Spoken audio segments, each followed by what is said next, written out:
Hey everyone, it's Michelle from Mighty Dubia Feeders. Today I want to talk about these guys, Dubia Roaches.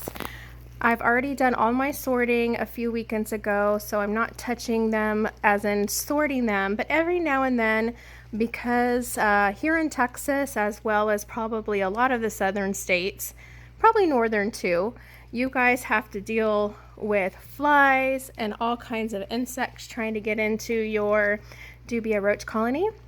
And so I just thought, you know what, I'm going to just do a quick video on how we kind of upkeep the best that we can. So to try to prevent, flies from getting into our bins and reproducing like they want to do, and to keep that disgusting stink smell away. So what I've started doing is stacking some of these guys up. That's probably as tall as I can get them to go, but I've already started to try to remove, I don't remove all of the frass.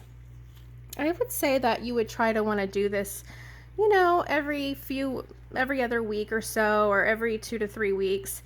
Maybe right before you're sorting, or because right after you're sorting, I kind of do this in between sorting, if that makes sense, because especially trying to sort the different sizes. If you guys are interested in how we do that here at Mighty Dubia Feeders, you might want to check out our Dubia Roach playlist. I'll try to link it up above here in a pin. But so you can find how we sort and all kinds of roach education on how to have colonies and roach nutrition for your reptiles and stuff.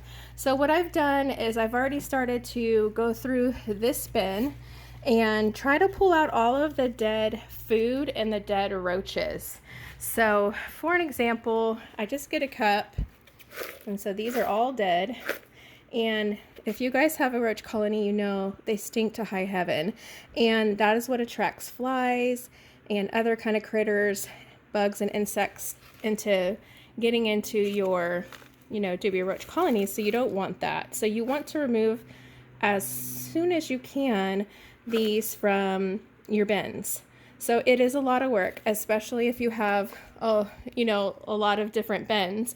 But if you just have one, it should be okay for you to do this, like I would say every other week or every 3 weeks or so, and maybe sort every 4 to 6 weeks. So maybe like once or twice between your sorting.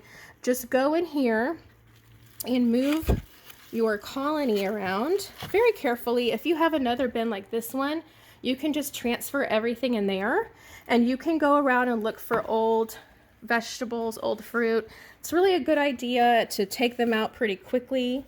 But some things that I find sometimes that, honestly, we have multiple businesses, and so, jobs that we're doing. So sometimes it just gets away with us. So I like to go in there and get these things out, which they devour oranges. For breeders love oranges. And pull out any dead roaches. And then sometimes if I can have time, I will kind of see how many are male and female that died, and then just pull them from our freshly molted bin. So you can't smell these, but they're so disgusting smelling. So that's kind of what I wanted to talk to you guys about today, is getting rid of those as much as you can. That way your colony stays nice and as fresh smelling as you can for roaches, you know what I mean? And if you can get it kind of like more cleanly like this, you don't have to leave the frass in there. Of course, they're going to make tons more, but I like to leave a little bit, like kind of the amount that is now, because the babies, as they're born, they really like to kind of eat it and hide in it. So that's why I do leave some, and they're pretty fast producers of it. So that is for sure. So I have gone through this one, and I have pulled out what I think are all the dead roaches. Oh, look at this lady here. Let's see it, Utheka. I don't want to stress her out too much, but she's got her Utheka. So for some of you guys who are newer, there we go. Let me get on it. That's when you know you're in business. Baby making business right there. So, and they have been making a lot of babies. I just sorted these, I want to say 2 weekends ago. So these are fresh babies in the last, I don't know, 10 days maybe to 2 weeks. So I'm just going through here, and let me see if I see any more dead. And I just put gloves on because, you know, sometimes these guys can give you allergies. Make sure you wash your hands real good and just kind of go through and make sure all of them look good. And then I'm going to go ahead and feed these guys after. But I do this on all of my colonies. You know, I just kind of set a weekend where I'll go ahead and go through it. Now, I'm not sorting them today, which takes a really, really long time. But with that being said, it shouldn't take me too long just to do this real quick. Just pull out any kind of old rinds and things like that, which most of the time, these are such hungry type of insects, they pretty much devour everything that you give them. So you shouldn't have to worry about that too much, but it's a good idea just for the simple sake of getting rid of any critters that would want to come and like infest your bin. If you want to know some other crafty ways besides just cleaning to get rid of your fjord flies and things like that in the spring and summer and winter, well, not really the winter, the fall, depending on where you live, but I would go ahead and see if I can link one of those other things that we do. I gave some other pointers besides just cleaning the bins more frequently. So what I've done is I'll just show you this real quick. I have gotten out some of these guys from another bin, and so I use these to kind of sort. And as you can see, there's a lot of frass still there, you guys. And so what I do, and these are like small, very small. So sometimes they don't, the dirt and debris and the frass don't all the way go down. So I just get it over like a little bin like this, and I shake it over here to try to catch any babies that fall through. But I've already kind of done that, so then my next thing is to put some of these little egg crates in there, and then as they get on the egg crates, I just come over here. This is a good way to sort like little babies, and then I just do this and shake them all in there and get them in there, and then I transfer them into our other bins, our grow out bins.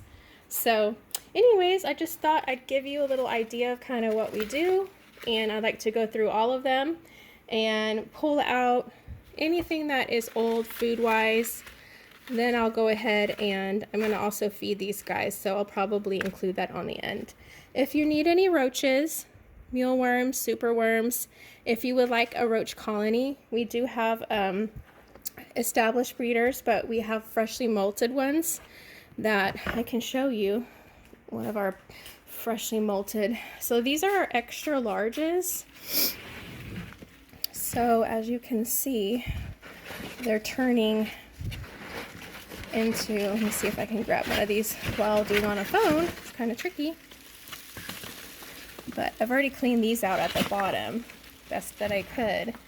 And that's just to keep everything nice and fresh. But some of these are large and extra large.